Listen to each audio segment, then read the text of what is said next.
어떤 그룹이든 규칙이 있죠. 근데 왜 규칙이 꼭 있어야 할까요? 오늘 우리는 그 이유를요, 무려 2500년 전에 아주 오래된 지에 고대 불교 경전에서 한번 찾아보려고 합니다. 보통 깨달음을 추구한다고 하면 뭐랄까 모든 규칙에서 초월한 아주 자유로운 모습을 떠올리기 쉽잖아요. 그렇죠. 그런데 말이죠.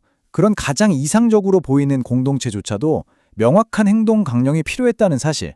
이건 우리 주변의 회사나 가족 같은 공동체의 규칙에 대해서도 뭔가 다시 한번 생각해보게 만드는 지점인 것 같아요.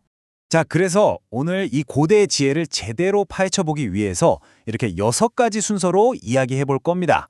규칙에 대한 근본적인 질문부터 시작해서 그 핵심 원리가 뭔지, 그리고 어떻게 적용됐는지, 마지막으로 이게 오늘날 우리에게 어떤 의미가 있는지까지요. 그럼 바로 모든 것의 시작점, 핵심 원칙부터 들어가 보죠. 자, 이렇게 굉장히 정교하게 짜여진 시스템의 한가운데를 딱 들여다보면요. 정말 놀랍도록 단순하면서도 엄청나게 강력한 원칙 하나가 딱 버티고 있습니다. 그게 뭐냐? 바로 두 가지 핵심 이익이라는 개념이에요. 네, 바로 이겁니다. 이게 바로 그 핵심 원칙을 담고 있는 고대 팔려 원문인데요. 지금 보시면 좀 낯설고 어렵게 느껴지시죠? 하지만 이 짧은 문장 안에 공동체를 위한 정말 깊고 심오한 설계도가 숨어 있습니다. 방금 보신 그 어려운 팔리오 문장, 그 뜻을 풀어보면 바로 이겁니다. 모든 규칙은 딱 두 가지 이익을 위해 존재한다는 거예요. 그럼 그 두 가지가 뭘까요? 바로 하나는 공동체 전체를 위한 것, 그리고 또 다른 하나는 그 공동체 안에 있는 개개인을 위한 것이죠. 이 둘을 동시에 추구하는 게 핵심입니다. 자, 그럼 그 첫 번째 이익, 바로 건강한 공동체 만들기부터 한번 자세히 들여다볼까요? 도대체 규칙이라는 게 어떻게 보이지 않는 울타리처럼 공동체를 지키고 또 성장시킬 수 있었던 걸까요? 규칙의 목적들을 한번 보세요. 이게 그냥 뜬구름 잡는 얘기가 아니라 굉장히 구체적이고 현실적이에요. 단순히 우리 사이좋게 지내자, 이 정도 수준이 아니라는 거죠. 공동체의 탁월함이나 안락함 같은 긍정적인 목표를 향하면서 동시에 문제를 일으키는 사람은 제재하고 또 잘하는 사람은 확실하게 보호하는 아주 실질적인 기능까지 담겨 있어요. 그러니까 내부 조화를 위한 굉장히 정교한 장치였던 셈입니다. 그리고 여기서 더 나아가서요. 규칙이 공동체 내부만 본 게 아니에요. 바깥 세상, 즉 외부와의 관계까지 다 고려했다는 게 정말 대단한 점입니다. 대중의 신뢰를 얻는 것, 그리고 우리 그룹의 핵심 가치를 오랫동안 지켜나가는 것, 이게 다 규칙의 목적이었다는 거죠. 생각해보면 이건 공동체가 오래 살아남느냐 마느냐 하는 정말 생존이 걸린 문제였던 거예요. 좋습니다. 공동체 이야기는 이쯤 하고요. 이제 두 번째 핵심 이익으로 넘어가 보죠. 바로 개인에 대한 이야기입니다. 규칙이 어떻게 한 사람 한 사람의 성장과 자기 수양을 위한 든든한 틀이 되어 주었는지 한번 살펴보겠습니다.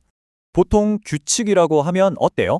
뭔가 나를 억압하고 귀찮게 하는 제약이라고 생각하기 쉽잖아요. 그런데 이 고대의 지혜는 완전히 다른 이야기를 합니다. 규칙은 제약이 아니라 오히려 나를 지켜주는 보호막이라는 거예요. 해로운 행동이나 그로 인한 나쁜 결과로부터 나를 안전하게 지켜주는 일종의 안전장치라는 거죠. 그러니까 규칙은 개인이 스스로를 지킬 수 있게 돕는 아주 구체적인 가이드라인이었던 겁니다. 내 안에서 일어나는 여러 가지 번뇌를 다스리는 것부터 외부에서 오는 적대감이나 위험을 막는 것까지요. 결국 살면서 겪게 되는 여러 가지 고통이나 갈등을 미리 예방해주는 아주 실용적인 도구였던 거죠. 자, 지금까지 우리는 규칙이 왜 필요한지에 대한 큰 그림을 봤어요. 공동체를 위해서, 그리고 개인을 위해서. 그렇다면 이제부터는 이 멋진 원칙들이 그냥 문서 속에만 있었던 게 아니라 어떻게 실제로 공동체 안에서 살아 숨쉬었는지 그 방법을 한번 들여다볼 차례입니다. 이게 절대 그냥 말로만 그치는 추상적인 아이디어가 아니었거든요. 네, 그냥 사무실 벽에 걸어두는 근사한 액자 속 문구가 아니었다는 겁니다.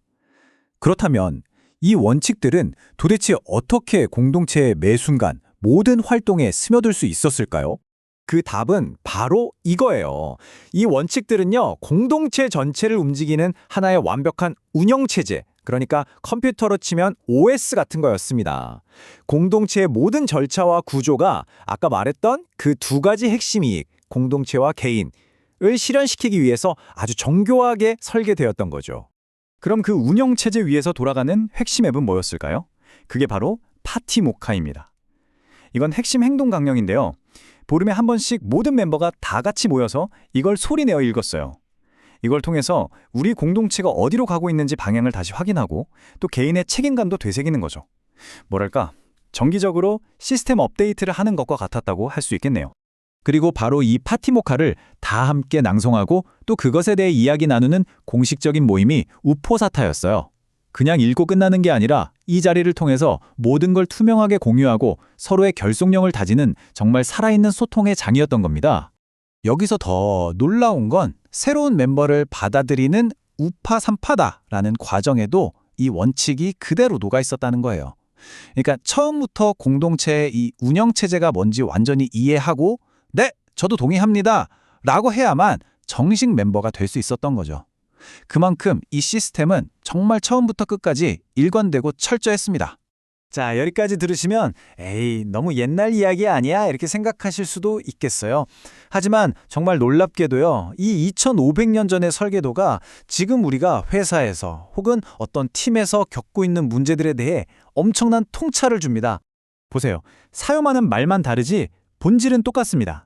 옛날 공동체에서 말하던 구성원의 안녕이 지금으로 치면 직원의 복지와 안전이고요. 대중의 신뢰는 뭐겠어요? 바로 브랜드 평판이죠. 결국 건강한 공동체를 만들고 유지하기 위한 핵심 원리는 2500년이라는 시간을 훌쩍 뛰어넘어서 오늘날 우리에게도 그대로 적용된다는 이야기입니다. 자, 이제 마지막으로 여러분의 공동체를 한번 돌아볼 시간입니다. 여러분이 속한 회사, 가족 혹은 어떤 모임의 규칙들은 도대체 누구를 그리고 무엇을 위해 존재하고 있나요? 혹시 그냥 통제하기 편하려고 혹은 그냥 현상 유지를 위해서 존재하는 규칙은 아닐까요? 이 2500년 된 오래된 설계도가 바로 지금 우리에게 묻고 있습니다. 당신의 규칙은 공동체와 개인 모두를 함께 성장시키는 그런 살아있는 시스템이 맞냐고요.